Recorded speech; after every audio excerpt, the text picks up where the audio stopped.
நம்மளோட குடும்பத்தில் இருக்கிற, நம்மளோட வீட்டில் இருக்கிற நம்ம பாட்டிய, நம்ம அம்மாவ, நம்ம அக்காவ, நம்ம தங்கச்சிய பத்தின ஒரு தீர்மானம்.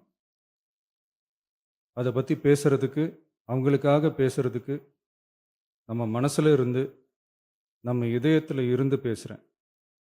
இதுக்கு முன்னாடி இந்த விஜய்க்கு கிடைச்ச இடத்துக்கும், இதுக்கு முன்னாடி இந்த விஜய்க்கு கிடைச்ச இடத்துக்கும், இன்னைக்கு இந்த விஜய்க்கு கிடைச்சிருக்கிற இடத்துக்கும் மிகப்பெரிய காரணமா இருக்கிறதுல என்னோட பாட்டி, அம்மா, அக்கா, தங்கச்சிங்க தான் மிகப்பெரிய காரணம்ங்கிறத என்னால மறுக்கவே முடியாது. அந்த நன்றி விசுவாசத்தோட, அப்படி ஒரு உணர்வோட தான் இப்போ இங்க நின்னு பேசுறேன்.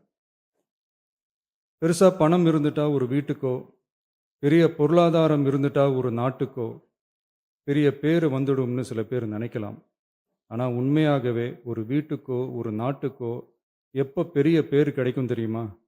அந்த வீட்டு பெண்கள் தனிப்பட்ட முறையில சமூகத்துல உயர்ந்தாதான் பெரிய பேரு ஒட்டுமொத்த சமூகத்துக்கே கிடைக்கும். நம்ம தமிழ்நாட்டு மண்ணில் சங்க காலத்தில் இருந்த அன்னைக்கும் சரி இன்னைக்கும் சரி மிகப்பெரிய அடையாளமாக இருக்கிற பெண் ஆளுமைகள் நிறைய பேர் இருக்காங்க. ஔவையார், காக்கை, பாடினியார்னு சங்க காலத்து ஆளுமைகள், கண்ணகி, மணிமேகலை, குண்டலகேசி இவங்கெல்லாம் இலக்கியத்தில் நிலைச்சு நிற்கிறவங்க. ஆண்டாள், காரைக்கால் அம்மையார் இவங்கெல்லாம் ஆன்மீகத்திலையும் இலக்கியத்திலையும் உயர்ந்த இடத்துல இருக்கிறவங்க. ராணி வேலு நாச்சியார், குயிலி, அம்புஜம் அம்மாள், ருக்மணி லட்சுமிபதி அம்மாள், டாக்டர் முத்துலட்சுமி ரெட்டி அஞ்சலை அம்மாள், மக்கள் சேவகர் அஞ்சலை அம்மாள்னு நம்ம நாட்டோட விடுதலை போராட்டத்தில் கலந்துக்கிட்டவங்க. நம்ம தமிழ்நாட்டு பெண் ஆளுமைகள் நிறைய பேர் இருக்காங்க.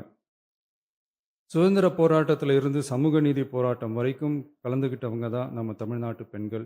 அது மட்டுமா, கல்வி, அறிவியல், அரசியல், நீதி, நிர்வாகம், தொழில்நுட்பம்னு எல்லா டிபார்ட்மெண்ட்லேயும் இன்னைக்கு நம்ம தமிழ்நாட்டு பெண்களோட பங்களிப்பு பெருசாக இருக்குன்றத யாரும் மறுக்கவே முடியாது. அப்படிப்பட்ட நம்ம வீட்டு பெண்களுக்கு அரசியல்லையும் முன்னேற வழிவகை செய்யணும். அதுக்கு உரிய இடஒதுக்கீடு வழங்கணும். பெண்களுக்கு இடஒதுக்கீடு தர்றது ஏதோ சலுகைன்னு நினைச்சிடக்கூடாது. சமூக நீதி சார்ந்தது, அரசியல் அமைப்பு சார்ந்தது. மாண்புமிகு பேரவைத் தலைவர் அவர்களே, நம்ம நாட்டோட மக்கள் தொகையில் ஏறக்குறைய பாதி பேர் பெண்கள் தான். அதனால் அனைத்து நிலைகள்லையும் பெண்களுக்கு சம அந்தஸ்து வழங்கப்படணும். அரசியலமைப்பு சட்டமும் அவங்களுக்கு சமத்துவ உரிமையை வழங்கித்தானே இருக்குது. நம்ம தமிழ்நாட்டை எடுத்துக்கிட்டாலும் ஆண்களை விட பெண்கள் தான் அதிகம். ஓட்டு சதவீதத்தில் கூட அவங்க தான் அதிகம். ஆனால் அவங்களுக்கான அரசியல் இடம்னு பார்த்தா 2021 சட்டசபையில் 12 பெண்கள் இருந்தாங்க. இப்போ இந்த 2026 சட்டசபையில் 23 பெண்கள் இருக்கிறாங்க.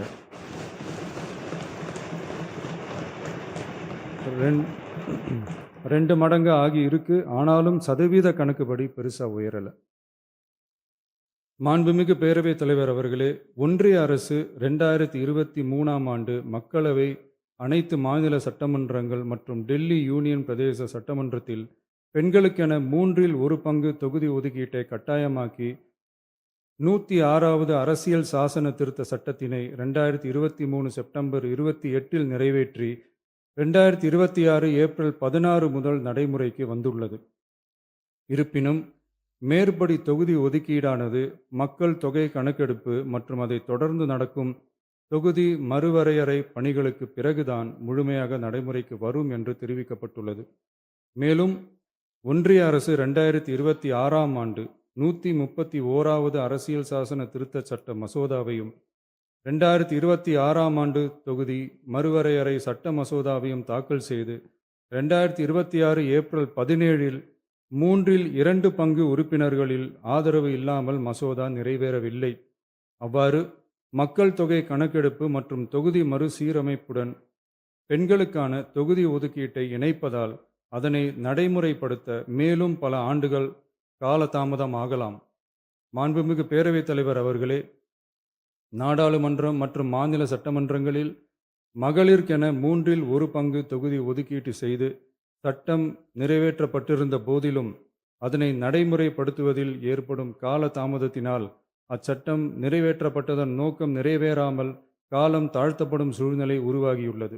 இது பெண்களின் அரசியல் உரிமையை மறுக்கும் செயலாகும். எனவே மகளிருக்கான தொகுதி ஒதுக்கீட்டை மக்கள் தொகை கணக்கெடுப்பு மற்றும் தொகுதி மறுவரையுடன் இணைத்து அதனை ஒத்திவைக்கக்கூடாது.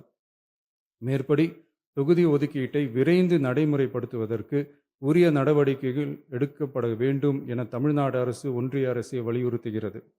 மாண்புமிகு பேரவைத் தலைவர் அவர்களே, நம்ம டிவிகே அரசு பெண்களுக்கான அரசியல் அதிகாரம் வழங்குறதுல முன்னோடி மாநில அரசாக தான் இருக்கு.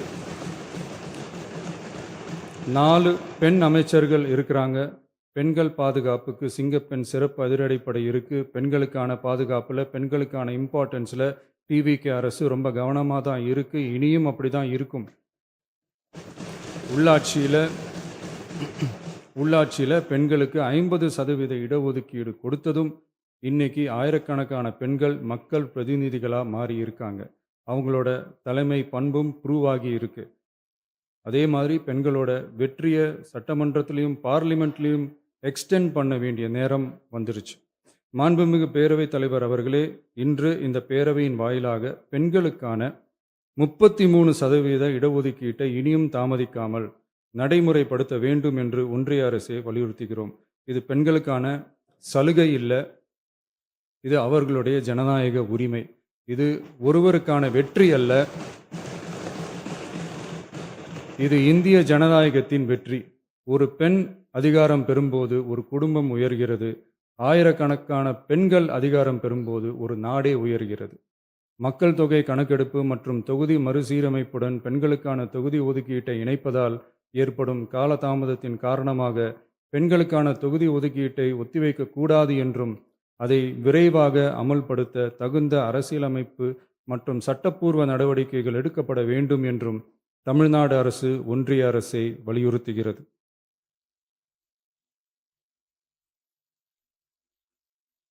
மாண்புமிகு பேரவைத் தலைவர் அவர்களே, டீலிமிட்டேஷன் தொடர்பான ஆலோசனை கூட்டம் தமிழ்நாட்டு மக்களவை மற்றும் மாநிலங்களவை உறுப்பினர்களுடன் தமிழ்நாடு அரசால் நமது தலைமையில் 8/8/2026 அன்று கலைவாணர் அரங்கத்தில் நடந்துச்சு.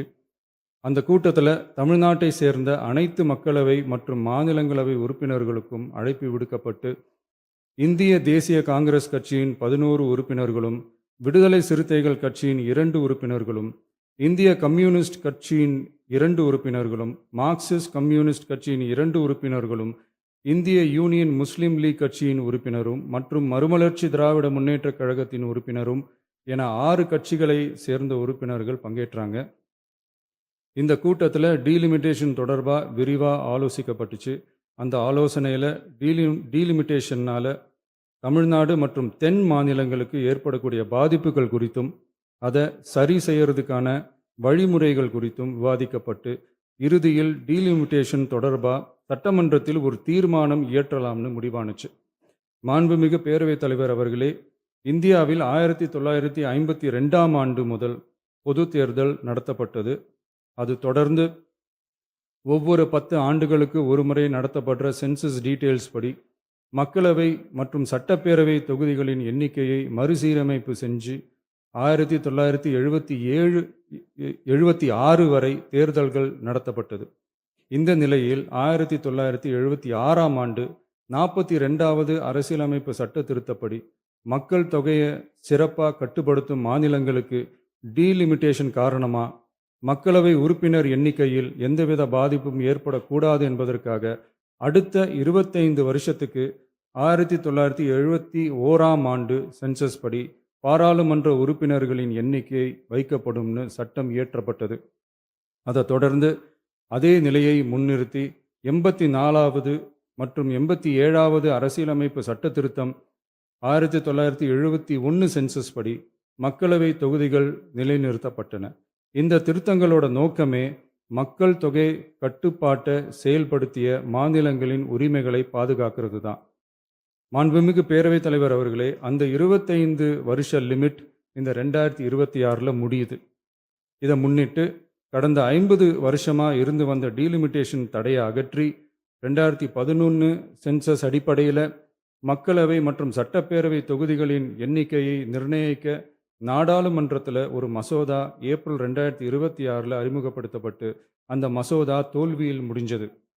இப்போ மீண்டும் ஒன்றிய அரசு மக்களவை உறுப்பினர்களின் எண்ணிக்கையை 50% அதிகரிக்க செய்து டீலிமிட்டேஷன் மசோதாவை அறிமுகப்படுத்த உத்தேசித்து இருப்பதா சில அரசியல் கட்சிகள் தெரிவிப்பதா கூறப்படுது. இந்த வரக்கூடிய மசோதா குறித்து 8/8/2026 பாராளுமன்ற உறுப்பினர்களோட நடந்த கூட்டத்தில் விவாதிச்சப்போ மேலே சொன்ன மாதிரி தற்போது அறிமுகப்படுத்தப்பட உள்ள மசோதா நிறைவேறினால் ஒவ்வொரு மாநிலத்துக்கும் தலா 50% மக்களவை உறுப்பினர்களின் எண்ணிக்கையை முதலில் அதிகரித்தாலும் அதனைத் தொடர்ந்து 2026 சென்சஸுக்கு பிறகு அரசியலமைப்பு பிரிவு ஆர்டிகல் 81(2)A அதன் கீழ் மாநிலத்தின் மக்கள் தொகையின் அடிப்படையில் தொகுதிகள் மறுசீரமைக்கப்படும். இப்படி செஞ்சா தென் மாநிலங்களின் பாராளுமன்ற உறுப்பினர் எண்ணிக்கை வெகுவா குறைய வாய்ப்பு இருக்கு. கடைசியில் மக்கள் தொகை கட்டுப்பாட்டை சிறப்பாக செயல்படுத்தின தமிழ்நாடு உள்ளிட்ட தென் மாநிலங்களுக்கு பெரும் அரசியல் பிரதிநிதித்துவ அநீதி இழைக்கப்படும். சர்வ வல்லமை பெற்றதா டீலிமிட்டேஷன் ஆணையம் இருக்கு. இந்த அதிகாரத்தை தவிர்த்து பாராளுமன்றத்திற்கே இறுதி செய்யும் அதிகாரம் இருக்க வேண்டும் என்ற கருத்தும் முன்வைக்கப்பட்டது. மாண்புமிகு பேரவைத் தலைவர் அவர்களே, தமிழ்நாட்டு உள்ளிட்ட தென் மாநிலங்கள் மக்கள் தொகை கட்டுப்பாட்டு திட்டங்களை சிறப்பாக செயல்படுத்தி பொருளாதார முன்னேற்றம் பெற்று வரும் நிலையில் கடந்த 50 ஆண்டுகளாக நடைமுறையில் உள்ள மக்களவை மற்றும் சட்டப்பேரவை தொகுதிகளின் எண்ணிக்கையை அப்படியே நிலைநிறுத்த வேண்டிய கட்டாய தேவை உள்ளது. எனவே தற்போதுள்ள மக்களவை உறுப்பினர்களின் எண்ணிக்கையான 543 என்ற அளவிலேயே நிரந்தரமாக வைப்பதற்கும் மாநிலங்களுக்கு இடையேயான எண்ணிக்கை பகிர்வை நிரந்தரமாக வைக்கவும், மேலும் தற்போது மக்களவை மற்றும் மாநிலங்களவையோட விகிதம் 2.2:1 என்ற அளவிலேயே நிலைநிறுத்த வேண்டும். அதற்கு தேவையான மற்றும் உரிய சட்ட திருத்தங்கள் பாராளுமன்றத்தில் கொண்டு வர வேண்டும் என்ற கருத்தை ஒருமனதா தீர்மானிக்கப்பட்டுச்சு. மாண்புமிகு பேரவைத் தலைவர் அவர்களே, மகளிர் இடஒதுக்கீடு சட்டத்தினை அமுல்படுத்த மேலும் காலதாமதம் இல்லாமல் தற்போது 543 என்ற நிலையிலேயே 1/3 தொகுதி மகளிர் தொகுதிக்கு வருகின்ற 2029 பாராளுமன்ற தேர்தலில் நடைமுறைப்படுத்த வேண்டும் என்ற முன்மொழியும் தீர்மானிக்கப்பட்டுச்சு. ஆகவே மேற்கூறிய காரணங்களால் தமிழ்நாட்டில் உள்ள அனைத்து சட்டமன்ற கட்சியின் தலைவர்களும் ஒருமித்த கருத்தோடு தமிழ்நாட்டை முன்னிறுத்தி கட்சி வேறுபாடின்றி ஒருமித்த குரலில் பேச வேண்டும் என்ற கருத்தை வலியுறுத்தி நாம முன்மொழிகிற தீர்மானத்தை ஒருமனதாக நிறைவேற்றி தருமாறு கேட்டுக்கொள்கிறோம். தொகுதி மறுவரையறை மற்றும் மகளிர் இடஒதுக்கீடு அரசினர் தனி தீர்மானம். தமிழ்நாடு உள்ளிட்ட அனைத்து மாநிலங்கள் மற்றும் யூனியன் பிரதேசங்களில் மக்களவை சட்டப்பேரவை உறுப்பினர்களின் எண்ணிக்கையானது கடந்த 50 ஆண்டுகளாக 1971 ஆண்டினுடைய மக்கள் தொகை கணக்கெடுப்பு புள்ளி விவரங்களின்படி நிர்ணயிக்கப்பட்டு தேர்தல்கள் நடத்தப்பட்டு வருகிறது.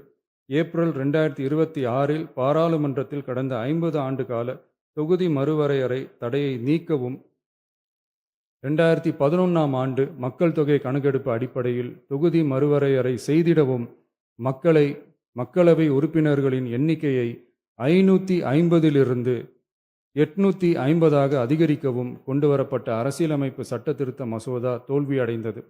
இந்நிலையில் மீளவும் மேற்குறிப்பிட்ட அரசியலமைப்பு சட்ட திருத்த மசோதா கொண்டுவரப்பட உள்ளது என தெரிந்ததின் அடிப்படையில் 1971 பிறகு உள்ள எந்த மக்கள் தொகை கணக்கெடுப்பை அடிப்படையாக கொண்டு தொகுதி மறுவரையறை செய்தாலும் மக்கள் தொகையை சிறப்பாக கட்டுப்படுத்திய தமிழ்நாடு உள்ளிட்ட தென் மாநிலங்களின் நாடாளுமன்ற பிரதிநிதித்துவம் நிரந்தரமாக பாதிக்கப்படும் என்பது நிதர்சனமான உண்மை. ஒன்றிய அரசு அளித்த உறுதியின்படி மக்கள் தொகை கட்டுப்பாட்டு திட்டங்களை சிறப்பாக செயல்படுத்தி நல்ல பொருளாதார வளர்ச்சி கண்டு நல்ல சுகாதாரம் மக்கள் நல திட்டங்களை மேற்கொண்டு வரும் எந்த ஒரு மாநிலமும் தொகுதி மறுவரையால் பாதிக்கப்படாமல் பார்த்து கொள்வது ஒன்றிய அரசின் தலையாய கடமையாகும்.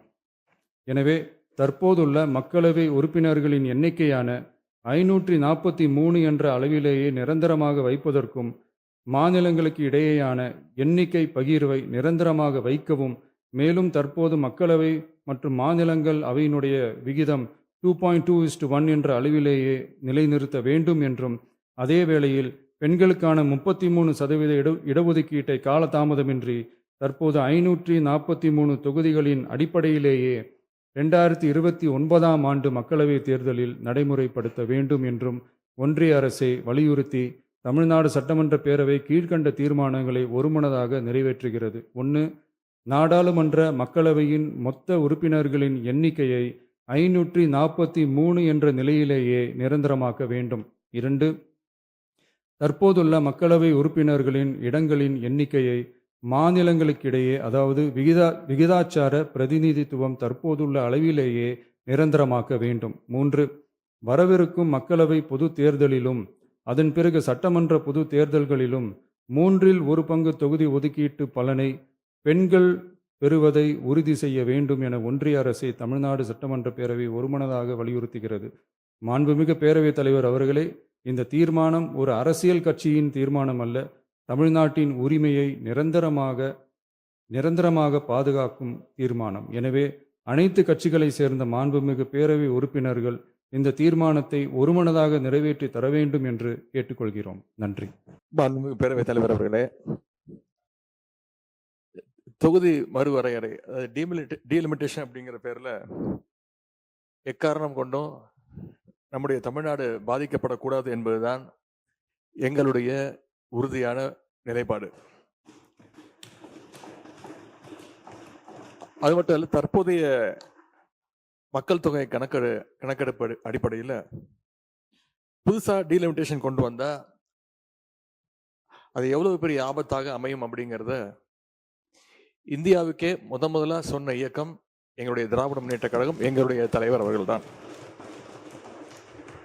இந்த விஷயத்துல எங்களுடைய கழக அரசு எடுத்த பல்வேறு நடவடிக்கைகளை இங்கே பேசிய அமைச்சர் பெருமக்கள் உட்பட பல்வேறும் இங்கே பதிய வச்சிருக்கிறாங்க. இருந்தாலும் நான் சில நடவடிக்கைகளை இங்கே பதிய வைக்க விரும்புகின்றேன். டீலிமிட்டேஷன் சொல்லி தமிழ்நாட்டுடைய எம்பிக்கள் சீட் எண்ணிக்கையை குறைக்க அனுமதிக்க மாட்டோம். தமிழ்நாட்டுக்கு தற்போதுள்ள ரெப்ரசன்டேஷன் விதிகாச்சாரம் குறையக்கூடாதுன்னு இதே சட்டமன்றத்தில் 2024ஆம் ஆண்டு பிப்ரவரி மாதம் அன்றே தீர்மானத்தை நிறைவேற்றியவர் எங்களுடைய கழக தலைவர் அவர்கள், அப்போதைய முதலமைச்சர் அவர்கள். பிறகு சென்ற ஆண்டு பிப்ரவரி 2ஆம் தேதி இது தொடர்பாக ஒரு அமைச்சரவை கூட்டத்தையும் கூட்டி எங்களுடைய முதலமைச்சர், எங்களுடைய தலைவர் அவர்கள் அப்பொழுது நடத்தினார்கள். அந்த கூட்டத்தினுடைய முடிவின் எடுக்கப்பட்ட அடிப்படையில் சென்ற ஆண்டு மார்ச் மாதம் 5ஆம் தேதி எங்கள் தலைவர் தலைமையில் ஒரு அனைத்து கட்சி கூட்டமும் கூட்டப்பட்டது. அந்த கூட்டத்தில் இங்க இருக்கக்கூடிய மாண்புமிகு நீர்வளத்துறை அமைச்சர் அவர்கள் அவங்களுடைய இயக்கத்தின் சார்பாக கலந்து கொண்டு அவருடைய கருத்துக்களை அங்கே பதிய வச்சிருக்கிறார்.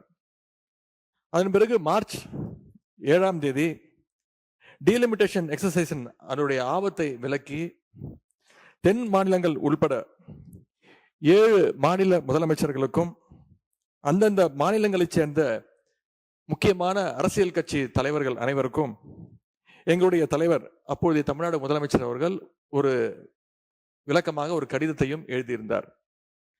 பின்பு மார்ச் 22ஆம் தேதி ஃபேர் டீலிமிட்டேஷன் என்ற தலைப்பில் 5 மாநில முதலமைச்சர்கள் மற்றும் இந்தியாவுடைய மிக முக்கியமான 10க்கும் அதிகமான கட்சிகளை சேர்ந்த முக்கிய தலைவர்களை கொண்டு ஒரு ஜாயிண்ட் ஆக்ஷன் கமிட்டி கூட்டத்தை எங்களுடைய தலைவர் அவர்கள் சென்னையிலே நடத்தினார்கள். அந்த கூட்டத்தில் இந்த டீலிமிட்டேஷனுடைய பாதிப்புகளை நான் தான் பிரசன்டேஷனாக கொடுத்தேன். 2026 மக்கள் தொகை அடிப்படையில் எம்பி தொகுதிகளை நிர்ணயித்தால் தென் மாநிலங்களுடைய எம்பிக்கள் தொகுதிகளுடைய எண்ணிக்கை குறைந்துவிடும். அதே நேரம் மக்கள் தொகையை கட்டுப்படுத்தாத வட மாநிலங்கள் அவங்களுடைய எம்பிக்கள் தொகுதிகள் அதிகரித்துவிடும். எனவே தொகுதி மறுவரை திட்டத்தை, இந்த டீலிமிட்டேஷன் ப்ராசஸை அடுத்த 25 ஆண்டுகளுக்கு நடத்தக்கூடாது, நிறுத்தி வைக்க வேண்டும். 1971 சென்சஸின் படியே மக்களவை தொகுதிகள் தொடர வேண்டும் அப்படின்னு அந்த பிரசன்டேஷன்ல நான் தான் விளக்கி கூறினேன். அதுவே அந்த ஜாயிண்ட் ஆக்ஷன் கமிட்டி கூட்டத்தில் முக்கிய முடிவாக எடுக்கப்பட்டது. இதை அடுத்து அந்த கூட்டத்தில் எடுக்கப்பட்ட முடிவை எங்களுடைய தலைவர் அவர்கள், அப்போதைய முதலமைச்சர் அவர்கள் மார்ச் 24ஆம் தேதி இதே சட்டமன்றத்தில் விளக்கி கூறினார்கள். இந்த ஆண்டு ஏப்ரல் 16ஆம் தேதி அந்த மசோதாவுடைய நகலை தமிழ்நாடு எங்கும் எரிச்சு எங்களுடைய எதிர்ப்பை நாங்கள் வெளிக்காட்டினோம். எங்கள் தலைவர் அவர்களே, அப்பொழுது முதலமைச்சர் அவர்கள், எங்களுடைய தலைவர் அவர்களே அந்த போராட்டத்தில் கலந்து கொண்டு அந்த டீலிமிட்டேஷன் மசோதாவை எரித்தார்கள். அந்த மசோதா தோற்கடிக்கப்பட்டதை இந்த தீர்மானத்தில் இந்த அரசு குறிப்பிட்டிருக்கு. அந்த மசோதாவுக்கு நாங்கள் திராவிட முன்னேற்ற கழகம் காட்டிய எதிர்ப்பு தான் அந்த மசோதா பாராளுமன்றத்தில் தோற்கடிக்கப்பட்டதற்கான காரணம். இந்த சூழல்ல டீலிமிட்டேஷன் சட்ட திருத்தத்துக்கான மசோதாவை ஒன்றிய அரசு மீண்டும் கொண்டு வரக்கூடும் என்று எதிர்பார்க்கப்படுகின்றது. இதுல முக்கியமான விஷயம் என்ன அப்படின்னா, 1971 இருந்து 2026 வரை ஃப்ரீஸ் செய்யப்பட்டு இருக்கக்கூடிய அந்த டீலிமிட்டேஷன் எக்ஸசைஸை மேலும் 25 ஆண்டுகளுக்கு நீட்டிக்க வேண்டும். அதற்கான புதிய சட்ட திருத்தம் இந்த ஆண்டு வரலன்னா 2027 மக்கள் தொகை அடிப்படையில் எம்பிக்கள் தொகுதிகள் நிர்ணயம் செய்யப்படுவதற்கான வாய்ப்பு ஏற்பட்டுவிடும். அப்படி செய்யறதுக்கான அதிகாரத்தை அரசியலமைப்பு வழங்கியிருக்குன்னு சட்ட வல்லுநர்கள் தொடர்ந்து கூறி வருகிறார்கள். திராவிட முன்னேற்ற கழகத்தை பொறுத்த வரைக்கும் 33% மகளிர் இடஒதுக்கீட்டை நாங்கள் முழுமையாக ஆதரிக்கின்றோம், வரவேற்கின்றோம். ஒருவேளை மகளிர் இடஒதுக்கீடு மசோதாவுக்காக டீலிமிட்டேஷன் எக்ஸசைஸ் செய்யப்பட்டா 1971 மக்கள் தொகை அடிப்படையிலேயே செய்ய வேண்டும். அதுல ஏதாவது மாற்றம் வந்தா நாடாளுமன்றத்தில் தமிழ்நாட்டு எம்பிக்களுடைய விதிகாச்சாரம், நம்மளுடைய ரெப்ரசன்டேஷன் இப்ப இருக்கக்கூடிய 7.18% குறைக்க அனுமதிக்க கூடாதுன்னு மீண்டும் வலியுறுத்தி சொல்லி அரசு கொண்டு வந்திருக்கக்கூடிய இந்த தீர்மானத்தை நாங்கள் வரவேற்கின்றோம். முதலமைச்சர் அவர்கள் கொண்டு வந்துள்ள அரசின் தனி தீர்மானத்தின் மீது அனைத்து இந்திய அண்ணா திராவிட முன்னேற்ற கழகத்தின் சார்பாக என்னுடைய கருத்துக்களை தெரிவிக்கின்றேன். தமிழக மக்களின் உரிமைக்காகவும் அவர்களின் மேம்பாட்டிற்காகவும் தொடர்ந்து பாடுபடும் இயக்கம் அனைத்து இந்திய அண்ணா திராவிட முன்னேற்ற கழக இயக்கம். அனைத்து இந்திய அண்ணா திராவிட முன்னேற்ற கழகத்தின் தொகுதி மறுவரை குறித்து நிலைப்பாடு தெளிவானது. அதாவது மாநிலங்களுக்கு, குறிப்பாக தமிழ்நாடு போன்ற மக்கள் தொகை கட்டுப்படுத்திய மாநிலங்களுக்கு 1971 மக்கள் தொகை அடிப்படையில் நிர்ணயிக்கப்பட்ட விகிதாச்சார பிரதிநிதித்துவம் குறைக்கக்கூடாது. தமிழ்நாட்டுக்கு தற்போது 39 நாடாளுமன்ற உறுப்பினர்கள் இருக்கின்றார்கள். மொத்த பாராளுமன்ற உறுப்பினர்கள் எண்ணிக்கையிலான 543 இடங்களில் 1971 ஆண்டு மக்கள் தொகை அடிப்படையில் 7.18% விகிதாச்சார பிரதிநிதித்துவம் தொகுதி மறுவரையில் குறையக்கூடாது. இதுதான் எங்கள் தேர்தல் அறிக்கையிலும் அனைத்து இந்திய அண்ணா திராவிட முன்னேற்ற கழக சார்பாக நாங்கள் தெரிவித்துள்ளோம். தொகுதி மறுவரையில் மாநிலங்களுக்கான தற்போதுள்ள விகிதாச்சாரம் குறையாமல் பாதுகாக்கப்படும் என்பது வெளிப்படையாக இல்லை. இந்த உறுதியை மத்திய அரசு வழங்க வேண்டும் என்று நாங்கள் வலியுறுத்தியதால் மாண்புமிகு மத்திய உள்துறை அமைச்சர் அவர்கள் 16/4/2026 அன்று மாலை நடைபெற்ற நாடாளுமன்ற கூட்டத்தொடரில் பேசுகின்ற போது தமிழ்நாட்டிற்கான விகிதாச்சார பிரதிநிதித்துவம் பாதுகாக்கப்படும் என உள்துறை அமைச்சர் அவர்கள் பாராளுமன்றத்திலே உறுதியளித்துள்ளார்கள். இதன்படி 39/439/543 என்ற நிலையில 7.18% என்ற விகிதாச்சாரம் கடைபிடிக்கப்படுவதால் உறுப்பினர் எண்ணிக்கை 50% உயரும். தமிழ்நாட்டுக்கு இப்பொழுது இருப்பதை விட கூடுதலாக 20 இடம் சேர்த்து 59 இடம் கிடைக்க வாய்ப்புள்ளது. எனவே மாநிலங்களுக்கான தற்போதுள்ள பிரதிநிதித்துவம் குறையாமல் எண்ணிக்கை 50% உயர்த்த வழிவகை செய்யப்பட வேண்டும் என்பது எங்களின் நிலைப்பாடு. எனவே எங்கள் நிலைப்பாட்டில் உறுதியாக இருந்ததால் தான் தமிழ்நாட்டிற்கு உரிமை பாதுகாக்கப்படுகிறது. இன்று தமிழ்நாட்டில் பெரிய ஊராட்சிகள், எனக்கு முன்னாலே பேசியது போல பெரிய ஊராட்சிகள் நிர்வாக வசதியாக 2ஆக பிரிக்கப்படுகிறது. அதே போல பெரிய ஊராட்சி ஒன்றியங்கள் நிர்வாக வசதியாக 2ஆக பிரிக்கப்படுகின்றது. பெரிய தாலுக்காக்கள், பல தாலுக்காக்கள் பிரிச்சிருக்கிற நிர்வாக வசதியாக பல கோட்டங்கள் பிரிக்கப்பட்டுகின்றன. அதே போல பல தொகுதிகள் அடங்கிய பெரிய மாவட்டங்கள் நிர்வாக வசதிக்காக பிரிக்கப்பட்டுகின்றன. அனைத்து இந்திய அண்ணா திராவிட முன்னேற்ற கழக அரசு இருக்கின்ற பொழுது, நான் முதலமைச்சர் இருக்கின்ற பொழுது 6 மாவட்டத்தை பிரித்திருக்கிறோம் நிர்வாக வசதிக்காக. அதே போல புதுச்சேரி மாநிலத்தில் மொத்த வாக்காளர் எண்ணிக்கையே 10.2 லட்சம் வாக்காளர் தான் அங்க இருக்கிறாங்க. அதுக்கு ஒரு முதலமைச்சர், அமைச்சர் எல்லாம் அங்க இருக்கிறாங்க. ஆனால் தமிழ்நாட்டில் புதுச்சேரி மாநிலத்தை விட அதிகமான வாக்காளர் எண்ணிக்கை கொண்ட பல மக்களவை தொகுதியில் உள்ளன. உதாரணமாக ஸ்ரீபெரும்பூர் தொகுதி 20,20,388 வாக்காளர் இருக்கிறாங்க. திருவள்ளூர் நாடாளுமன்ற தொகுதியில 19,62,232 வாக்காளர் இருக்கிறாங்க. அதாவது சோழிங்கநல்லூர் சட்டமன்ற தொகுதியில தமிழகத்திலே அதிக வாக்காளர் எண்ணிக்கை உள்ள தொகுதி அந்த தொகுதி. அதுல 5,36,991 வாக்காளர் இருக்கின்றார்கள். எனவே நிர்வாக வசதிக்காக வாக்காளர் அதிகம் உள்ள மக்களவை தொகுதி மற்றும் சட்டமன்ற தொகுதியை வாக்காளர் எண்ணிக்கை மற்றும் பரப்பளவின் அடிப்படையில் தொகுதி மறுவரை செய்வதில் எந்த தவறும் இல்லை. மத்திய அரசு தமிழ்நாட்டிற்கு எவ்வித பாதகமும் இல்லாமல் நாடாளுமன்ற தொகுதி எண்ணிக்கை தற்போதுள்ள விகிதாச்சாரப்படி, அதாவது 7.18% குறையாமல் தொகுதி மறுவரை செய்ய வேண்டும். அதோட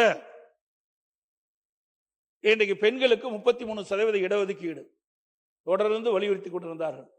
இதையும் புரட்சி தலைவி அம்மா அவர்கள் தமிழகத்துடைய முதலமைச்சர் இருந்த காலகட்டத்தில் 1998 மத்தியில மறைந்த ஓட்டுதலுக்குரிய மரியாதைக்குரிய வாஜ்பாய் அவர்கள் பிரதமராக இருந்த காலத்தில் அந்த மத்திய ஆட்சியில் அனைத்து இந்திய அண்ணா திராவிட முன்னேற்ற கழகம் பங்கு வைத்தது. அதில் அனைத்து இந்திய அண்ணா திராவிட முன்னேற்ற கழகத்தை சேர்ந்த மரியாதைக்கு அண்ணன் தம்பித்துரை அவர்கள் சட்டத்துறை அமைச்சராக இருந்தார். அம்மாவுடைய ஆணைக்கு இணங்க நாடாளுமன்றத்திலும் சட்டமன்றத்திலும் 33% பெண்களுக்கு இடஒதுக்கீடு வழங்க வேண்டும் என்ற அந்த சட்ட மசோதாவை நாடாளுமன்றத்திலே தாக்கல் செய்து பேசிக் கொண்டிருந்த பொழுது எதிர்வரிசையில் இருந்த நாடாளுமன்ற உறுப்பினர்கள் அந்த மசோதாவை பிடிக்கி கிழித்தெறிந்து விட்டார்கள். ஆகவே அனைத்து இந்திய அண்ணா திராவிட முன்னேற்ற கழகம் 1998 நாடாளுமன்றத்திலே பெண்களுக்கு நாடாளுமன்றத்திலும் சட்டமன்றத்திலும் 33% இடஒதுக்கீடு பெற்றுத் தருவதற்கு முயற்சி செய்யப்பட்டது. அதோடு உள்ளாட்சி அமைப்பிலே 33% இடஒதுக்கீடு இருந்தது. அதை பெண்களுடைய அமைப்புகள், பல பெண் சட்டமன்ற உறுப்பினர்கள், பெண் நாடாளுமன்ற உறுப்பினர்கள் கேட்டுக்கொண்டது என்னங்க, அனைத்து இந்திய அண்ணா திராவிட முன்னேற்ற கழக ஆட்சி இருக்கின்ற பொழுது அந்த உள்ளாட்சி அமைப்பிலே 33% இடஒதுக்கீட்டை 50% உயர்த்தி உள்ளாட்சி அமைப்பிலே பெண்களுக்கு 50% இடஒதுக்கீடை வழங்கியதும் அனைத்து இந்திய அண்ணா திராவிட முன்னேற்ற கழக ஆட்சி என்பதை இந்த நேரத்தில் நினைவு கூர்ந்து, மேலும் தற்போது நாடாளுமன்றத்தில் தொகுதி மறுவரை மசோதா தாக்கல் செய்வதற்கான எந்த அறிகுறியும் இல்லாத நிலையில் தமிழ்நாட்டில் தமிழக வெற்றி கழக அரசு அரசியல் காரணங்களுக்காக பரபரப்பை ஏற்படுத்த வேண்டும் என்பதற்காக இந்த தீர்மானத்தை இவ்வளவு அவசரமாக சட்டமன்றத்தில் அரசியல் தனி தீர்மானமாக கொண்டு வருகிறது என்று நாங்கள் கருதுகிறோம். இந்த சூழ்நிலையில் மத்திய அரசு கொண்டு வரவுள்ள தொகுதி மறுவரையில் தமிழ்நாட்டிற்கு சாதகமாக உள்ளதா பாதகமாக உள்ளதா என்பது பற்றி எதுவுமே தெரியாத நிலையில் அரசியல் காரணங்களுக்காக தமிழக வெற்றி கழக அரசு கொண்டு வந்த இந்த தீர்மானத்தை அனைத்து இந்திய அண்ணா திராவிட முன்னேற்ற கழகம் எதிர்க்கின்றது. அதே நேரத்தில் இந்த தீர்மானத்தில் வர இருக்கும் மக்களவை பொதுத் தேர்தலிலும் அதன் பிறகு நடைபெற்ற சட்டமன்ற பொதுத் தேர்தலிலும் 1/3 தொகுதி ஒதுக்கீட்டு பலனை பெண்களுக்கு பெறுவதை உறுதி செய்ய வேண்டும் என்று அந்த தீர்மானத்தில் குறிப்பிட்டிருக்கின்றது. அந்த தீர்மானத்தை மட்டும், அதாவது நாடாளுமன்றத்திலும் சட்டமன்றத்திலும் 33% பெண்களுக்கு இடஒதுக்கீடு வழங்க வேண்டும் என்ற அந்த தீர்மானத்தை மட்டும் ஆதரித்து அமர்கின்றேன்.